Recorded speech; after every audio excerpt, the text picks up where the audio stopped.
sub. Okay, I'm hitting go live. Give yourself 5 seconds.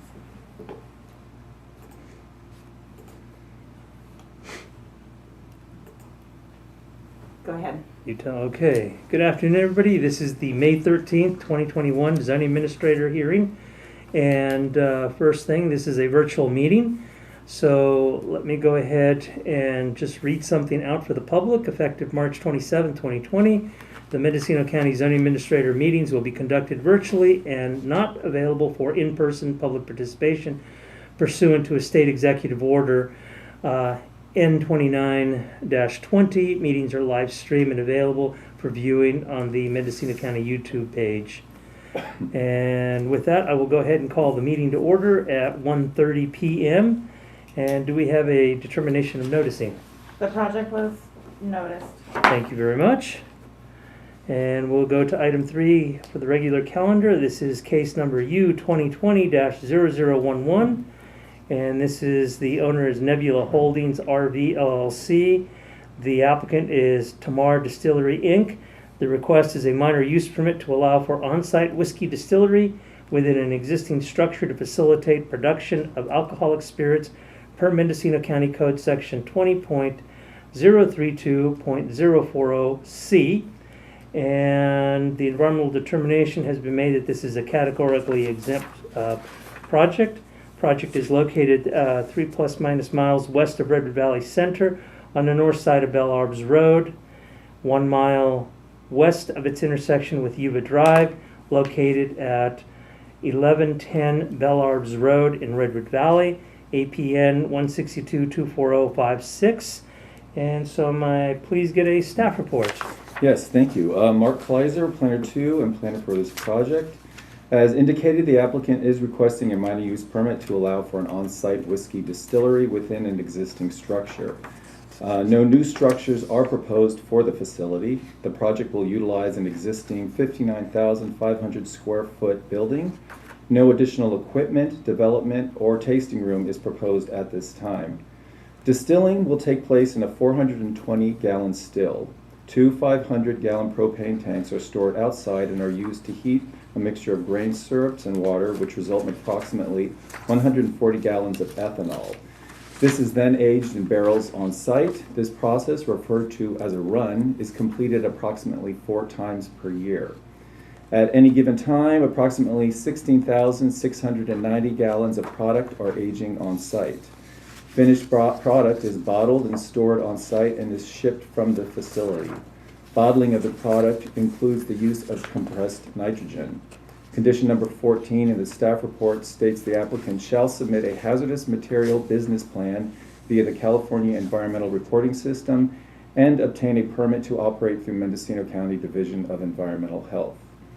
The project itself is part of the larger Flow Canada campus. It is expected that 2 to 3 deliveries of raw ingredients will be made to the facility per year. This will not include new significant sources of traffic on local and regional roads.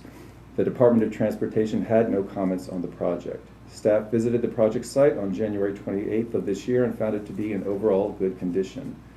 The approximately 29-acre parcel has a general plan and zoning designation of rangeland. The project, as proposed, conforms to the intent of both the general plan and zoning designations. Surrounding parcels are zoned rangeland and rural residential, and uses include agricultural and residential. Noise is not expected to be an issue as the facility is fully enclosed and the nearest residence is approximately 0.3 miles away. The project is in conformity with the general plan designation of rangeland, which allows for uses related to processing. The subject parcel is accessed via Bell Arbs Road and is provided water through Redwood Valley Calpella Water District. On-site septic is permitted. The proposed use will not modify any water course, increase stormwater flows, or remove vegetation. As such, drainage was not considered to be an issue. The proposed project was referred to a number of responsible agencies for comment and was made available for the general public to provide input regarding any nuisance or safety concerns.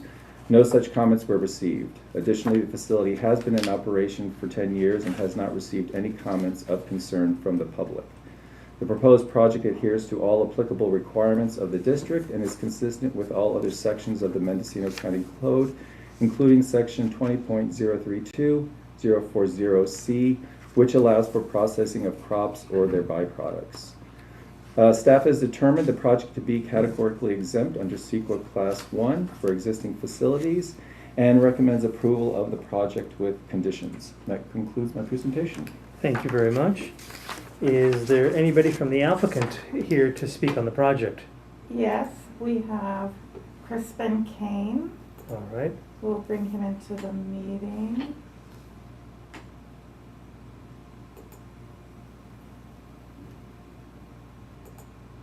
Can you please state your name for the record? And unmute yourself first. My full name is Jack Crispin Ian Kane. Thank you. Continue. And good afternoon, and thank you for making time for my application, and really appreciate the process so far. Do you have anything to add as the applicant for the project? Well, all I can say is that I'm a small operation, myself and my family, and another employee. We take great pride in the product that we make, the fact that we're in Mendocino County, and the fact that we've garnered even national attention, even with our small project. It's been an adventure for myself and my family. I began distilling professionally in 1989 with Jermaine Robin Brandy, which was here for many years. I've been working in wine and spirits since 1983, and I bring all of my knowledge and expertise to bear in this project.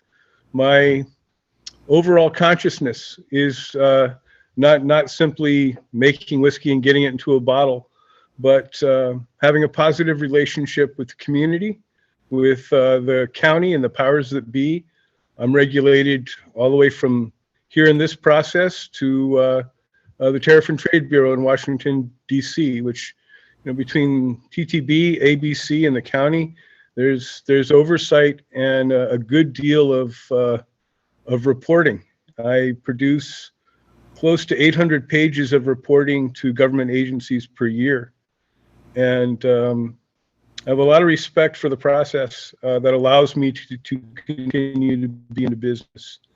And right into this very moment. So I want to say I appreciate all of you considering my project and making time for this. Thanks. Thank you very much. So with that, I'll bring it back to the zoning administrator. And is there anybody from the public that wishes to speak on this matter? We have nobody from the public to Nobody. speak today. Okay, thank you. So I'll bring it back to the ZA. Any other comments, questions, additions by staff? No. All right. So with that, I've gone ahead and reviewed the evidence and the materials submitted. And based on today's public testimony, I will go ahead and approve the project based on the conditions and findings contained in the staff report and no modifications. So with that said, your project is approved, Mr. Kane, and congratulations on your years in the business. And I love the chemistry set in the back. That's back there. It's probably the still and all the oak barrels that are there. It's probably a fascinating process that you go through to do this, and obviously we're glad you're here. So with that, your project's approved, and with that, the last thing I've got to read is the appeal process. Persons who are dissatisfied with the decision of the zoning administrator may appeal the decision to the Board of Supervisors. An appeal must be made in writing along with a fee to the clerk of the board within 10 days of zoning administrator's decision. The appeal will be placed on the next available board agenda, and the appellant will be notified of the date and time. Appeals to the board do not guarantee that the zoning administrator's decision will be overturned. In some cases, the board may not have the legal authority to overturn the decision. And so with that, we're done with this item. So Well, thank you very, very much, and look forward to more happy years in business. Thank you. Thank you. So with that, moving on to item number 4, do we have any matters from staff? No matters. Seeing none. Matters from the public. We have nobody Nope. from the public present? All right, so with that, I'll move to item number 6 and call for adjournment at 1:40 p.m. All right, Thank you very thanks much. everybody. Thank you.